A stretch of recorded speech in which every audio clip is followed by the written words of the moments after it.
Venkateswara gold తాకట్టులో ఉన్న మీ బంగారాన్ని విడిపించి కొనబడును.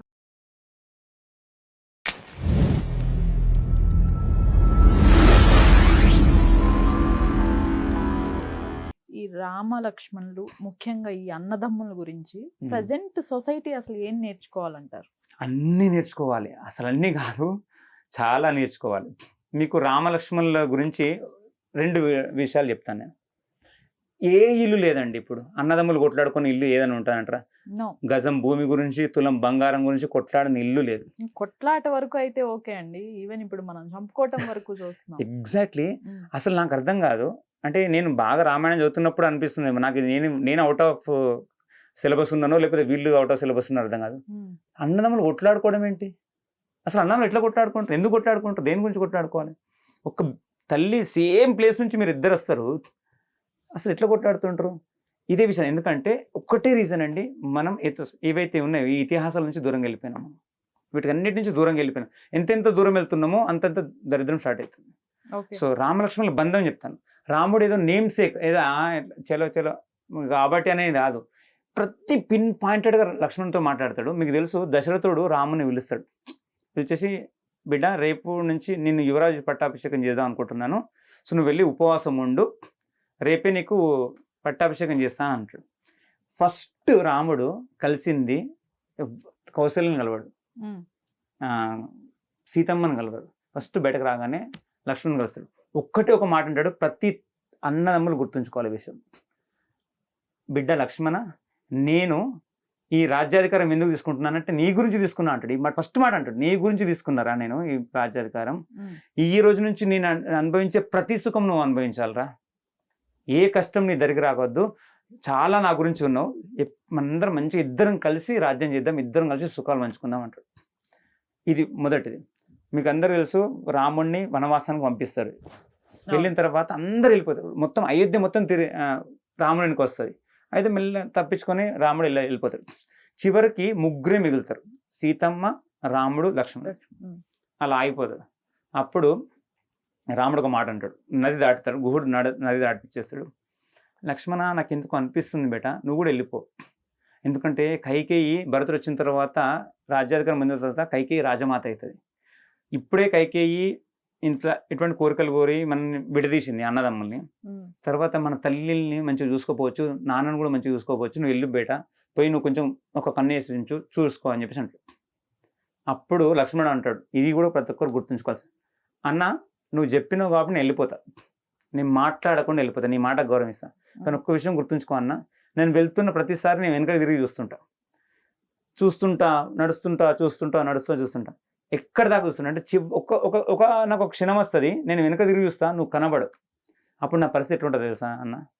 అక్కడికి ఉప్పగులు చచ్చిపోతాయి. ఎట్లా చచ్చిపోతా అంటే, ఒక చెరువు నుంచి బయటపడ్డ చేప ఎట్లుంటుందో అటువంటి పరిస్థితి నాకు వస్తా అన్న అని చెప్పేసి ఏడుస్తుంటాడు. అరే బిడ్డ, నేను ఇంకొకసారి జీవితంలో నువ్వు వెనకకి వెళ్ళిపోను అని అనా. అరే నువ్వు లేకుండా నేను కూడా ఉండలేను, ఓకే, నేను టెస్ట్ చేయడానికి కూడా మాటం లేదు, నిజంగానే కన్సర్న్ అబౌట్ కౌశల్య అండ్ అరే ఎప్పుడు వద్దురా, నేను ఇంకొకసారి ఈ మాట నేను మొత్తం 14 సంవత్సరాలు వనవాసం అయ్యేటప్పుడు నేను ఎప్పుడు అన్నా ఓకే అంటాడు. సారీ టు ఎక్స్టెండ్, ఇంకా ఎందుకంటే రామలక్ష్మణ్ గురించి మాట్లాడడం ఎంతసేపు అయినా ఉంటుంది. ఇంకొక విషయం చెప్తాను, బ్యూటిఫుల్ విషయం.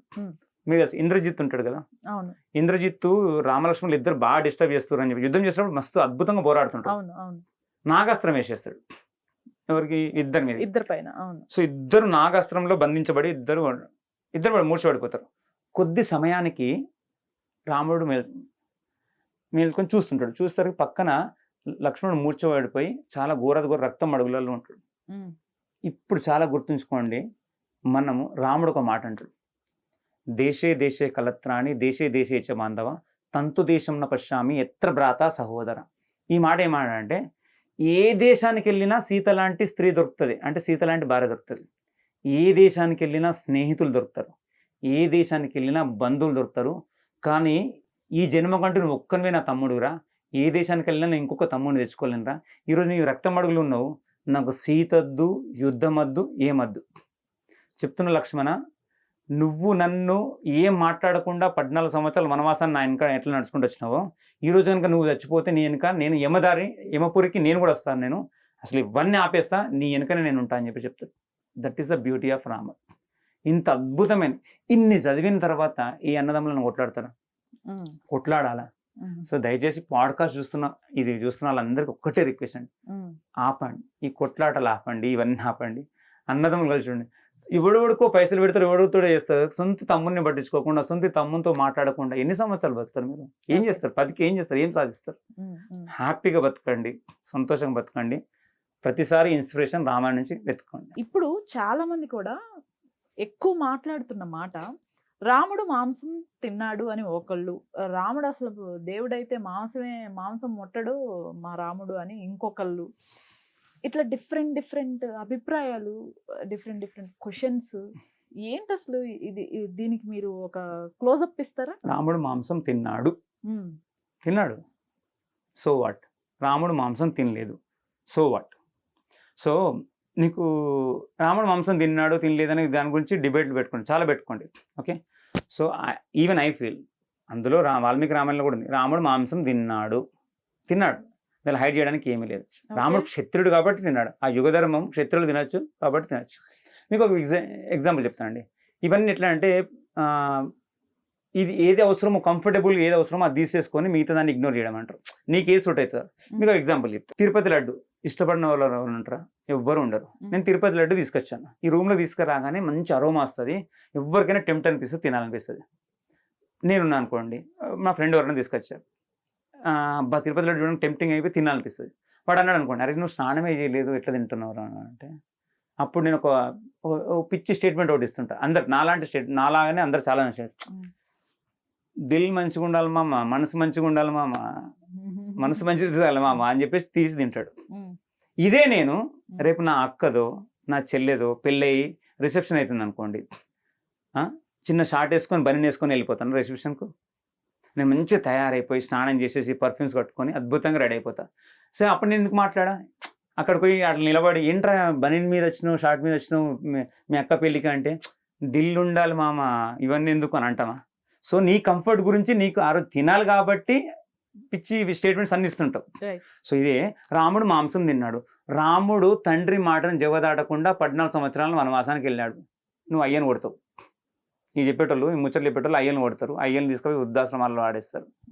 రాముడు శూర్పణకు అందమైన రూపంలో వచ్చేసి నువ్వంటే నాకు అద్భుతంగా ఉన్నావు, నేను పెళ్ళాడతా అనుకున్నప్పుడు, అమ్మ నేను నా జీవితానికి ఒక్కతే భార్య కాబట్టి చెల్లు ఇప్పుడు నువ్వు ఇది ఆడవాళ్ళ విషయంలో నువ్వు ఈ విధంగానే ఉంటావా? తమ్ముడు నువ్వు ఎన్ని ముచ్చట్లు చెప్పేటోడు తమ్ముడితో కొట్లాడతాడు, అన్నతో కొట్లాడతాడు.